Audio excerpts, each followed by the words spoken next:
कैसा ये इश्क है।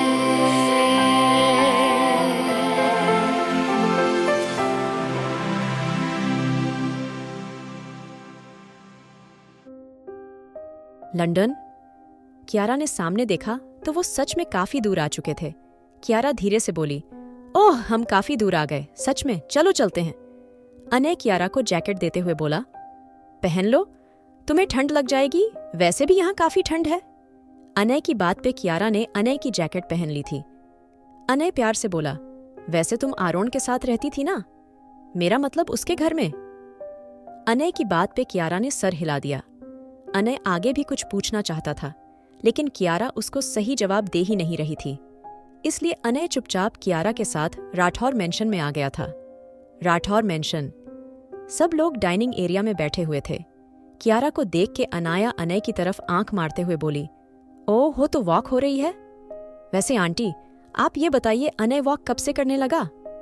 अनय को तो सबसे ज्यादा गुस्सा ही वॉक करने पे आता था, तो आज बड़ी वॉक की सूझ रही है उसको। अनाया की बात पे रचना प्यार से बोली, अरे बेटा, अभी तो इसको वॉक भी पसंद आएगी, इसको घर में रहना भी पसंद आएगा, सब पसंद आएगा, है ना कियारा? रचना ने कियारा को देखा, जिसको कुछ भी नहीं पता था यहाँ क्या चल रहा है। वहीं अनाया कियारा को बैठाते हुए बोली, चलो तुम जल्दी से ब्रेकफास्ट कर लो, उसके बाद में तुम्हें पूरा लंदन घुमाऊंगी। ओक। अनाया की बात पे कियारा ने सर हिला दिया था। तभी मीरा आलू के पराठे कियारा के सामने रखते हुए बोली, चलो अब जल्दी जल्दी सब ब्रेकफास्ट कर लो, अपने हाथों से पराठे बनाए हैं मैंने। मीरा की बात पे कियारा को ब्रेकफास्ट याद आ गया। कैसे आरोन उसको अपने हाथों से खिलाया करता था।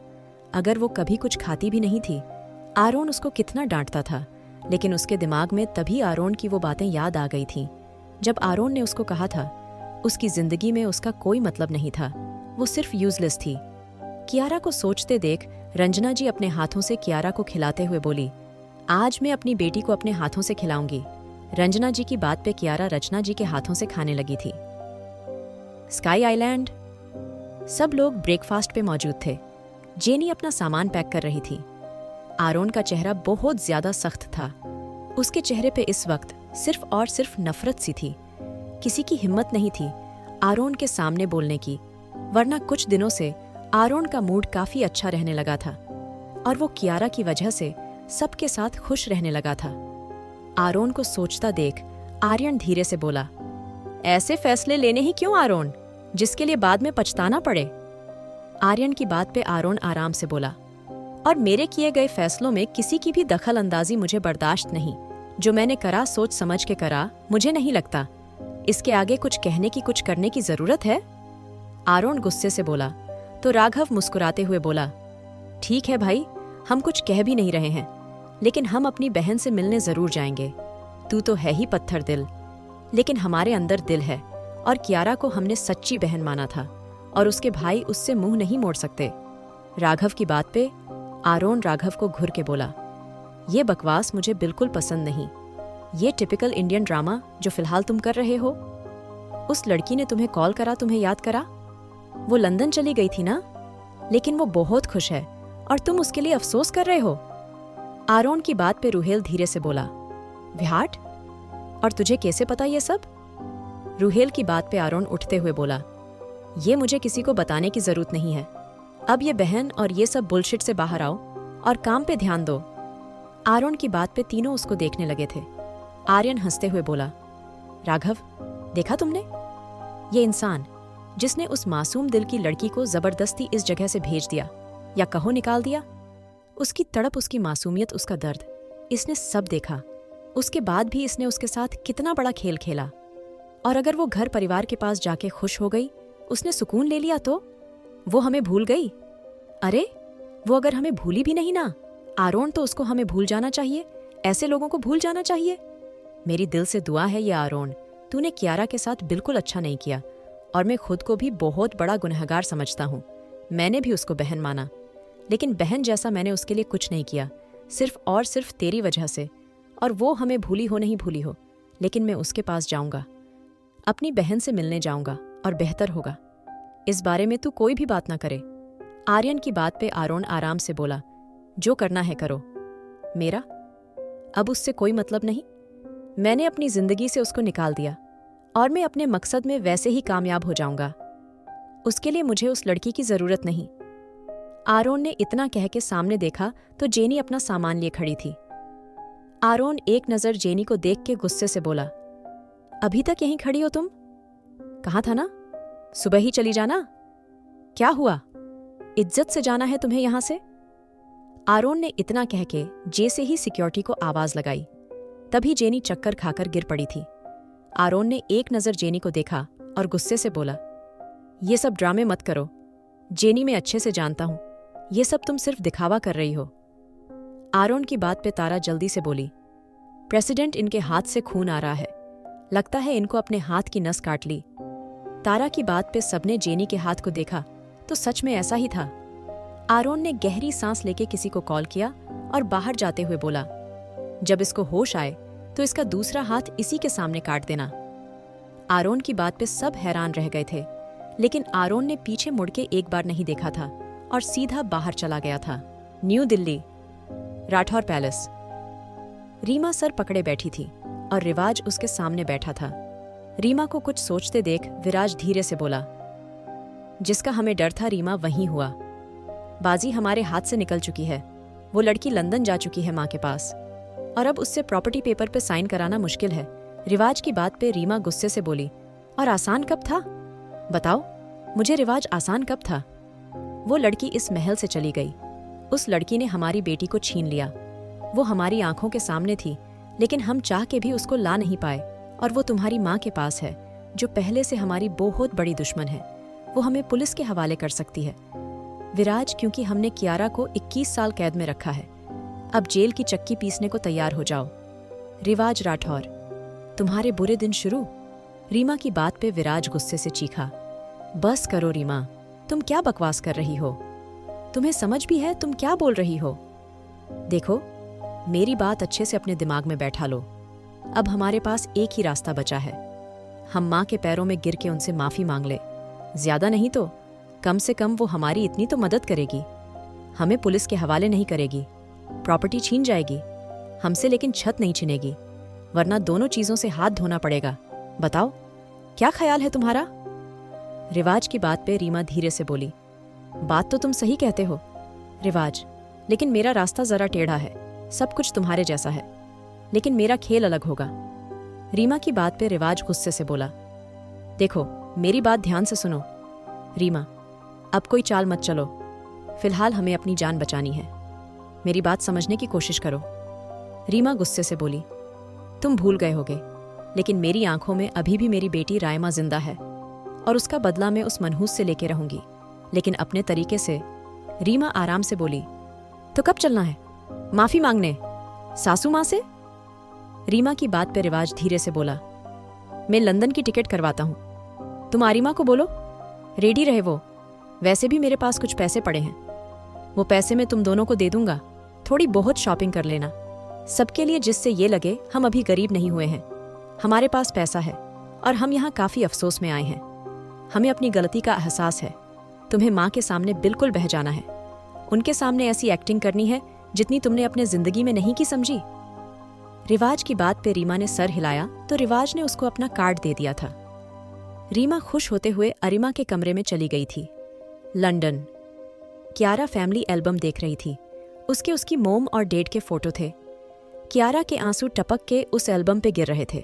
सब जानते थे कियारा ने पहली बार अपने पेरेंट्स को ऐसे देखा था, इसलिए रंजना जी उस चुप कराते हुए प्यार से बोली, कियारा, हम है ना तुम्हारे साथ बेटा, तुम अगर ऐसे करोगी तो हमें अच्छा लगेगा।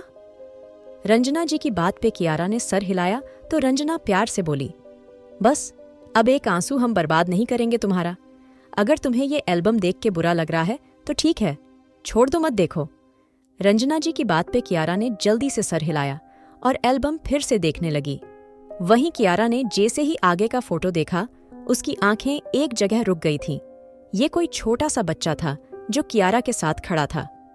इस बच्चे की आंखें बिल्कुल नीली थीं और उसने कियारा का हाथ एकदम टाइट पकड़ा हुआ था।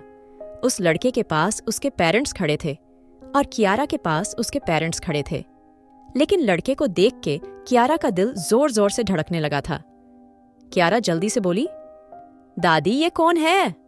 कियारा की बात पे रंजना जी प्यार से बोली, बेटा ये तेरे पापा के बेस्ट फ्रेंड थे, अनिरुद्ध जी, और ये उनकी बीफ सायशा। दोनों के साथ राठौर परिवार का ऐसा रिश्ता था, एक परिवार में भी इतना नहीं होता। और तुझे पता है जब बहू की शादी हुई थी तब सायशा के घर बेटा हुआ था, उसका नाम हम सब ने कियान रखा था। और फिर तू हुई कियान तुझसे पूरे 2 साल बड़ा था।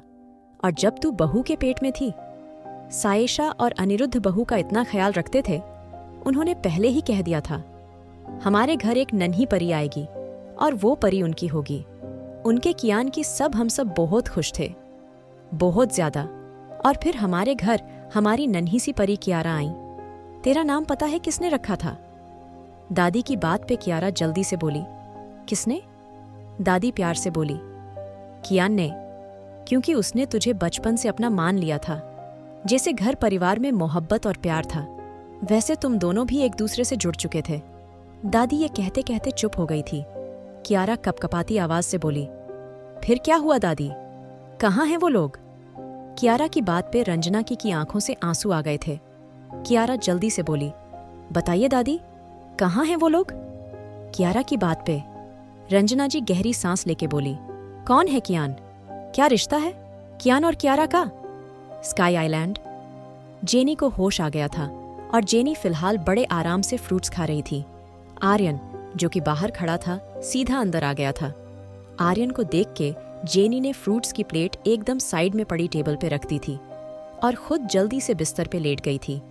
आरोन जेनी को देखते हुए धीरे से बोला, इतनी फॉर्मेलिटी की जरूरत नहीं है, मैं देख चुका हूं कितनी आराम से खा रही थी तुम। आर्यन की बात पे जेनी जल्दी से बोली, तो अब यहाँ खाने पे भी रोक है? जेनी की बात पे आर्यन आराम से बोला, खाने पे रोक नहीं, लेकिन तुम्हारी जैसी घटिया लड़की की चालों पे रोक है। कल तुम आरोन के रूम में क्या करने गई थी? आर्यन की बात पे जेनी आराम से बोली, आरोन मेरा बेस्ट फ्रेंड है और अगर मैं उसके कमरे में नहीं जाऊंगी तो कहाँ जाऊंगी? आर्यन हंसते हुए बोला, रियली? तुम्हारा बेस्ट फ्रेंड है ना, और कुछ नहीं? मुझे लगता है कहीं हस्बैंड भी मान लिया हो, क्योंकि तभी तो तुम उसके कमरे में लेटी हुई थी। दोस्त के कमरे में कौन जाके सोता है? मैंने ऐसा कोई दोस्त नहीं देखा। आर्यन की बात पे जेनी प्यार से बोली, ओह आर्यन, तुम भी ना? अब देखो जो मेरा दोस्त है वो जल्दी मेरा हस्बैंड भी बन जाएगा तो मैं उसके कमरे में जाके नहीं सोऊंगी। किधर सोऊंगी? आर्यन मुस्कुराते हुए बोला, ओह आई सी, तभी तो तुम्हें धक्के मारकर बाहर निकाला है ना? आर्यन की बात पे जेनी गुस्से से बोली, बकवास बंद करो, आरोन मेरे पास जरूर आएगा। आर्यन आराम से बोला, तुम्हारे सपने में आएगा, और अब यहां से दफा हो जाओ। तुम्हारी तबीयत ठीक है ना? आर्यन की बात पे जेनी गुस्से से बोली, कितने बुरे हो तुमने देखा नहीं अभी मेरी क्या हालत है, और जब तक आरोन नहीं आएगा मैं कहीं नहीं जाऊंगी। जेनी की बात पे आर्यन बाहर जाते हुए बोला, जैसी तुम्हारी मर्जी, क्योंकि आरोन के यहां आने पे तुम धक्के मारकर निकाली जाओगी। अब तो इज्जत से ही जाती। आर्यन इतना कह के चला गया था और जेनी वहीं लेट गई थी। लंदन। कियारा की बात पे रंजना जी धीरे से बोली, कियारा अभी ये बात नहीं करते, तुम अनाया के साथ शॉपिंग करने चली जाओ, उसके बाद रात में आराम से बात करते हैं। रंजना जी की बात पे कियारा जल्दी से बोली, दादी प्लीज, मुझे अभी जानना है, बताइए ना। रंजना जी ने सबकी तरफ देखा और धीरे से बोली, तुम्हारे पैदा होने के बाद 2 महीने बाद पता नहीं उनकी फैमिली के साथ क्या हुआ, ये बात किसी को नहीं पता, और उनकी पूरी फैमिली इसमें खत्म हो गई। और अब मैं चाहती हूं तुम भी इस बारे में ज्यादा मत सोचो, ये एक पास्ट है और इसको पास्ट ही रहने दो। रंजना जी की बात पे कियारा उस फोटो को लगातार देख रही थी और कुछ देर बाद कियारा उस फोटो को उठा के धीरे से बोली, मैं रख लूं इसको दादी? कियारा की बात पे अनाया धीरे से बोली, कियारा तुम उसका क्या करोगी? ये तो बस नहीं, मुझे चाहिए यही। कियारा अनाया की बात बीच में रोकते हुए जल्दी से बोली। रंजना जी ने सबको इशारा करा और फोटो निकाल के कियारा को देते हुए बोली, ये लो, अगर तुम चाहती हो पूरी एल्बम रख लो, और ये फोटो तो है ही तुम्हारा। कियारा जल्दी से रंजना जी के गले लगते हुए बोली, थैंक यू दादी, थैंक यू सो मच। इतना कह के कियारा ने वो फोटो अपने पास रख लिया था अनाया धीरे से बोली, अब एक काम करते हैं, शॉपिंग पे चलते हैं। अनय हमारा वेट कर रहा है। अनाया की बात पे कियारा अपने रूम में चली गई थी। थोड़ी देर बाद कियारा जब वापस आई तो उसने काफी स्टाइलिश सी ड्रेस पहनी हुई थी। अनाया प्यार से बोली, अब लग रही हो ना एकदम क्वीन। अनाया की बात के रंजना जी ने सबसे पहले कियारा की नजर उतारी और उसको गले लगाते हुए बोली, ध्यान से जाना ओक। कियारा ने सर हिलाया और दोनों बाहर निकल गई थी। बाहर अनय पहले से ही उनका वेट कर रहा था।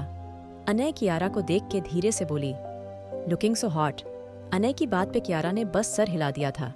वहीं अनय अपने साइड का गेट खोलते हुए बोला, सिट हियर कियारा, आज मैं तुम्हें पूरा लंदन घुमाऊंगा। कियारा धीरे से बोली, नहीं मैं पीछे कंफर्टेबल हूँ, तुम्हारे साथ अनाया बैठ जाएगी।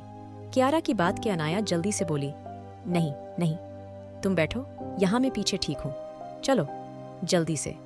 अनाया की जबरदस्ती पे कियारा ना चाहते हुए भी अनय के बराबर में बैठ गई थी।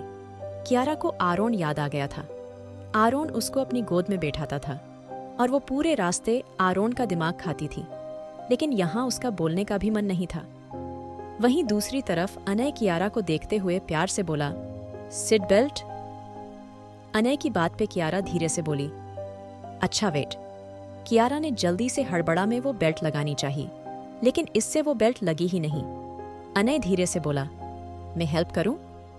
अनय की बात पे कियारा ने सर हिला दिया तो अनय धीरे से उसके साइड से जाके बेल्ट लगाने लगा था। कियारा को अजीब सी बेचैनी होने लगी थी। वहीं कियारा की करीबी अनय को पागल सा कर रही थी। कियारा के जिस्म की खुशबू अनय को अपनी ओर खींच रही थी। अनय को कियारा की गोरी गर्दन इतनी खूबसूरत लग रही थी। अनय के होंठ कियारा को चूमने को बेकरार थे। कियारा की सांसें गहरी गहरी चलने लगी थी। कियारा की नजरें नीचे झुकी थी। वहीं अनाया बड़े ही प्यार से दोनों को देख रही थी, लेकिन कोई और भी था जिसकी आंखों में इस वक्त बेइंतहा नफरत थी। इस वक्त उस शख्स की आंखों के सामने और कोई होता थी, वो उसको जला के राख कर देता। अभी अनय बेल्ट लगा ही रहा था जब उनकी गाड़ी को और एक जोरदार धक्का लगा था। अनय जल्दी से सामने की तरफ गिर गया था। कियारा भी डर गई थी। अनय गुस्से से बोला, कौन है जिसको दिन में भी दिखाई नहीं देता? अनय ने गुस्से से बाहर झांका तो राठौर मेंशन के अंदर एक और गाड़ी खड़ी थी, जो कि शायद किसी सर्वेंट की थी। अनय गुस्से से जैसे ही गाड़ी से उतरा, तभी कियारा उसका हाथ पकड़ते हुए बोली, रहने दो, गलती से हुआ होगा। अनय ने कियारा के हाथों को देखा जो उसके ऊपर रखा था। कियारा का खूबसूरत हाथ अनय के हाथ पे रखा था और दूर खड़े इंसान की आंखों में नफरत बढ़ती ही जा रही थी। कुछ देर बाद उस इंसान के साइड में एक उसकी उम्र का लड़का धीरे से बोली, कियान, कब तक खुद को उससे छिपाओगे? अब वो वापस आ चुकी है। तुम्हें इस पल का इंतजार था ना? तुम चाहते थे ना वो वापस आ जाए? तो जाओ, आ गई। उसको अपना बना लो। खुद को कब तक इस आग में जलाओगे? वो लड़की अब अपने घर आ चुकी है और तुम्हें भी रंजना राठौर से बात करनी चाहिए। इसमें उनकी गलती नहीं। कियान गुस्से से उस लड़के को देखते हुए बोला, रंजना राठौर की गलती नहीं? हाँ, एक बार भी रंजना राठौर ने मुझे और मेरे परिवार को ढूंढने की कोशिश की? एक बार भी? जिन्होंने भी हमारे साथ ये खेल खेला, उसकी तो लाश भी नहीं मिलेगी। लेकिन मेरी सजा राठौर परिवार भी झेलेगा। मैं किसी को नहीं छोड़ूंगा। और कियारा राठौर, दूसरा लड़का जल्दी से बोला, प्लीज कियान, तुम जानते हो ना वो कितनी छोटी थी? वो खुद बेचारी कैद रही है, उसकी क्या गलती? लड़के की बात पे कियान सामने इशारा करके बोला, उसकी गलती क्या है? कियान उस लड़के की नजरें सामने करते हुए बोली, उसकी गलती वो है। लड़के ने सामने देखा तो कियारा का हाथ अनय के हाथ पे रखा था। कियान मुस्कुराते हुए बोला, कियारा राठौर, तुम पे भी यकीन करा था, लेकिन क्या किया तुमने? तुम अपने कियान को भूल गई, किसी और के करीब आ गई। एक नहीं, दो लड़कों के साथ। तुम 2 लोगों को खुद को सौंप दिया। इसकी सजा तुम्हें मिलके रहेगी। कियारा राठौर, तैयार रहो। कियान ने दूर जाती गाड़ी को देखा जो कि राठौर मेंशन के गेट से निकल चुकी थी और साइड वाले घर से कियान जलती आंखों से उस गाड़ी को देख रहा था। न्यू दिल्ली राठौर पैलेस अरिमा अपने पापा के कार्ड को देख रही थी और उसके चेहरे पे गुस्से की लकीरें थीं। अरिमा गुस्से से चीखी, क्या है ये मॉम? आप क्या चाहती हैं? हम उस मनहूस के पास जाके उसके पैरों में गिर के माफी मांगे? हम उस घटिया औरत के पास जाए जिसने अपनी प्रॉपर्टी से एक फूटी कोड़ी भी हमें नहीं दी? मुझे समझ नहीं आ रहा ये क्या पागलपन है। देखिए मॉम, आपको जाना है, आप शौक से जाइए, लेकिन मैं एक बात अच्छे से क्लियर कर दूं, मुझे वहां जाने में कोई इंटरेस्ट नहीं है। रीमा गुस्से से अरिमा को घूरते हुए बोली, दिमाग खराब हो गया तेरा? अरे, हमारे हाथ सोने की मुर्गी फिर से लगने वाली है। थोड़े से आंसू बहा के, अगर हमें फिर से हमारी प्रॉपर्टी मिल जाए तो क्या बुराई है? मैंने जो सोचा है वहां तक कोई नहीं जा सकता। बस एक बात याद रख, जैसा मैं कहती जाऊं वैसा करती जा। ये कार्ड है, इसमें जितने भी पैसे हैं सबकी शॉपिंग होनी चाहिए और सबके लिए एक से बढ़ के एक ड्रेसेस और ज्वेलरी आनी चाहिए। कहीं से भी नहीं लगना चाहिए। हमारे पास फिलहाल कुछ नहीं, क्योंकि अभी हम ये खर्चा करेंगे, उसके बाद उनकी सारी प्रॉपर्टी हमारी। अरिमा जल्दी से बोली, ऐसा क्या सोचा है मॉम आपने? रीमा आराम से बोली, वो तो तुम्हें लंदन जाके पता चलेगा। अभी तुम्हें जो कहा वो करो। तुम्हारे पापा ने कल परसों की ही टिकट कराई है। रीमा की बात पे अरिमा चली गई थी और रीमा के चेहरे पे गहरी मुस्कान आ गई थी। रिवाज बाहर से आते हुए बोला, क्या प्लान है तुम्हारा? मैंने मना किया था ना। देखो रीमा, अभी भी सब हमारे हाथ में है और हम सबको अपनी तरफ कर सकते हैं, लेकिन अगर तुमने अब कुछ भी करा कोई हमें माफ नहीं करेगा। और मॉम, मुझे नहीं लगता वो इस बार भी हमें माफ करेंगी, और अगर तुमने कुछ और करा फिर? रीमा गुस्से से बोली, बकवास बंद करो तुम। रिवाज, तुम्हारा दिमाग खराब हो चुका है। अरे, हम उनसे माफी मांगेंगे तो क्या वो हमें हमारी प्रॉपर्टी दे देंगे? रिवाज गुस्से से बोला, कैसी प्रॉपर्टी? कौन सी प्रॉपर्टी? बताओ मुझे। हम अपना पैसा उड़ा चुके हैं रीमा, अब हम उनसे उनका पैसा मांग रहे हैं। देखो रीमा, हमने बहुत गलत किया है और अब उस गलती को सुधारने का मौका मिला है, तो क्यों ये सब? रीमा हंसते हुए बोली, वाह रिवाज, तुम तो इतनी जल्दी भूल गए। तुम्हारी बेटी उस मनहूस की वजह से मारी गई और अब तुम चाहते हो हम उससे माफी मांगे? ठीक है, मांग लेंगे, लेकिन उसके बाद मैं अपनी चाल चलूंगी और तुम मुझे नहीं रोकोगे। रीमा की बात पे रिवाज गुस्से से बोला, ठीक है, जो करना है करो, जैसा करना है करो, लेकिन एक बात याद रखना, मैं इसमें तुम्हारी कोई मदद नहीं करूंगा। अगर तुम पकड़ी गई तो इसकी जिम्मेदार तुम खुद होगी। रिवाज जी की बात पे रीमा आराम से बोली, जैसी तुम्हारी मर्जी। रिवाज गुस्से से चला गया था, लेकिन रीमा के चेहरे पे सिर्फ मुस्कान थी। रीमा कुछ सोचते हुए बोली, कियारा, तूने जो भी मेरे साथ किया है मेरी बेटी के साथ किया है। तेरा जीना हराम कर दूंगी और तुझे वहां से छक्के मार के निकलवाऊंगी। तेरी सारी प्रॉपर्टी भी मेरी होगी और तेरी हर चीज मेरी अरिमा की होगी। बस तू मेरे आने का इंतजार कर। रीमा जोर से हंसने लगी थी। आखिर क्या प्लान है रीमा का? आखिर क्या रिश्ता है कियान और कियारा का? कौन है कियान? जानने के लिए सुनिए the devil's seduction, innocence fall.